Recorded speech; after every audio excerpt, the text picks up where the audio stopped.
The most substantial change in the update 149 is definitely the new physics model, which has completely transformed game's driving dynamics. We will also cover a lot of information in this video, so please stay with me because every part of this video is incredibly important. And I would really like to begin with tires and grip level performance drop-off. Tires will experience a significant drop in performance over a longer period of time, which means pit strategies are now more important than ever, making it crucial to manage them carefully during longer races or races with high tire multipliers. We need to also focus on not turning the wheel too much to cause the front tires to scrub the surface more than it's actually needed. At the start of the race, taking the first couple of laps easier can significantly benefit tire life. This initial caution helps just to get the tires a little bit cooler for a longer period of time and eventually providing better performance throughout the race. It's also about finding the balance in between maintaining competitive speed and preserving tire life. Also, there are a couple of techniques that can actually help with that. So I would say braking in the straight line, or always try to brake in the straight line to avoid putting lateral stress on the tires. This will significantly reduce the chance of tire wear from unnecessary friction. And also minimizing trail braking. Trail braking can be effective, but should be minimized to prevent excessive heat, and this heat will eventually destroy the tires. So in the end, just try to avoid trail braking in the race as much as you can.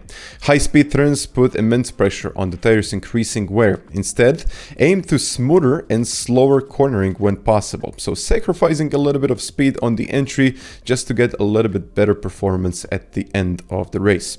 This approach can lead to more consistent lap times and fewer pit stops, ultimately improving overall race performance. And that's why in this example I'm trying to turn the wheel as smooth as I possibly can. You can see that I'm not even reaching 100% of the braking, and as soon as I'm starting to lift off the brakes, I'm starting to turn in. But you can also see that I'm not turning the wheel all the way up to 90 degrees and locking the wheel. This means that I will preserve my tires for a longer period of time, and then eventually I can use them in the later stages of the race. And on top of that, you can see that I'm trying to brake more in the straight line, and I'll try to reduce the trail braking as much as I can. But one note, in slow turns, especially like this one, once again you will have to turn the wheel more than 90 degrees. Tire changes are also a critical part of the race strategy. As tires wear, their performance drops, especially surpassing 50% mark. At this point, the degradation can be so severe that lap times increase by almost a second and a half per lap. This significant drop-off in performance requires efficient tire management to maintain competitive performance. And there has also been an increase in both understeer and oversteer. Drivers will notice both oversteer and understeer when entering or exiting corners, and both depend on the corner entry technique. Just one little tweak in just while you're turning in a little bit sooner than it's actually needed may cause understeer, while trail braking or starting to turn in the wheel too soon can make the car oversteer on entry, which in the end demands more precise steering inputs. And when we talk about understeer, there is a significant reduction of grip if the wheel starts to turn too soon and when it's actually more than it's needed. Just like in this case, where the intention is to brake just about 50 to 60%, but I'm braking more than that. I'm braking just about 70 to maybe even 80%, making the car go wide into a turn. And then eventually you can see I carried a little bit too much speed into the turn while I try to turn the wheel too soon.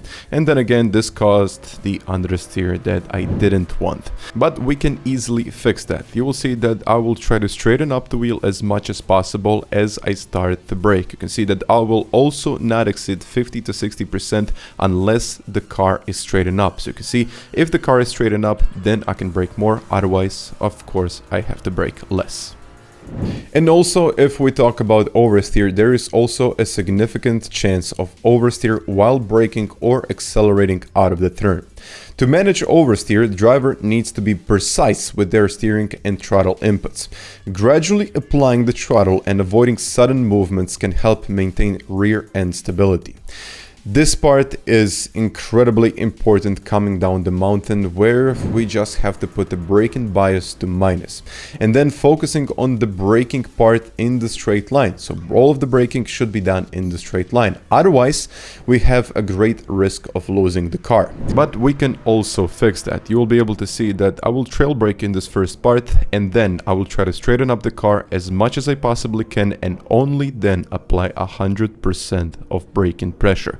Otherwise, once again, I will lose the back end of the car. Grip levels also changed, and so did the front grip and also the response of the front tires. The front tires provide a more direct response during cornering, enhancing the driving feel. But we need to be careful about the car and tire combination. Hard tires, while they are quite durable, they present a unique set of challenges. The harder compound can be less forgiving, requires driver to adapt to a smoother and more calculated approach to maintain balance. Traction has also improved, making acceleration out of the corners more reliable.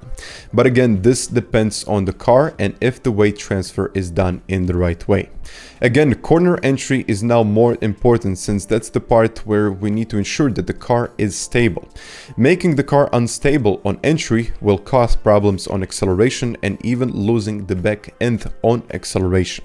And to effectively demonstrate this in a lap, I've done a top 10 lap at Mount Panorama in Daily Race C. So you'll be able to see that I'm downshifting as I brake into the corner, but I'm always exiting in a higher gear to prevent the back end of the car from sliding out. Once again, I will try to do something like that in here, downshift into second and quickly upshifting into third gear. One note here, I'm using braking bias 1, and you will see at the top of the hill that I will actually change it for a good reason. Here, once again, we discussed this section, and you will be able to see that I will not be applying all the way up to 100% of braking unless I have straightened up the car. And I do have to mention that this was a qualifying lap, and in the race I would smoothen out my driving style and I would smoothen out my lines to save the tires. This was just time trial and I was pushing to the limit, but now as we get on top of the hill, I'm moving the braking bias to -1 to stabilize the back end of the car, not once again to lose the car in this section, because it's actually quite easy to do something like that. And of course, this section is quite unforgiving, and that's why I have to only brake in the straight line. Downshift into first gear usually helps, but I try to stay in second to stabilize the back end of the car once again as we're pushing down the mountain, which can be tricky, as I said before. Once again, braking in a straight line, upshifting into third gear to prevent the back end of the car from sliding. Now in the last corner, you will be able to see that I will actually use the downshift to rotate the car a little bit more. So downshifting into the first gear and quickly upshifting into second gear to get the traction once again out of the corner. And I also think that we need to discuss something that is very important. And also the important part is the braking bias. Also, changes to the braking bias now have a more noticeable effect on car's stability, and adapting braking techniques for optimal performance is eventually more important than ever. I do highly advise to keep most cars at braking bias 0. Adjusting the braking bias can significantly influence the car's stability, making it more sensitive to precise adjustments. I do advise to try a couple of slower laps before deciding which braking bias do you want to use in your hot laps. And of course, the most interesting change was the force feedback. In my opinion, it has enhanced details, so the force feedback has been improved, providing more detailed information. However, the overall force feedback strength has been lowered. I even had to increase it by 60% with some cars. And this also meant changing my settings, which you can find in the link down in the description. Most FANATEC wheels need to update to a driver 457, which is a beta driver. Although this is a beta driver, it still has some bugs and maybe some disconnects from time to time. But again, it has better force feedback, so be careful with it. And of course, you can find the link down in the description to change it and potentially test it out. And of course, this is a big disclaimer. This is a beta driver, and if it doesn't work, please go back to the 455. And in my opinion, assists have not changed that much, but I noticed that TCS has a more significant impact on performance. I will advise not to use TCS if possible, since you can lose maybe even 2/10 per corner. As usual, I would advise to turn all of the other assists off, except for maybe counter steering assistance, and you can eventually use that at weak. Recent changes in tire performance dynamics indicate that tires will lose more performance from sliding and turning than from acceleration and braking.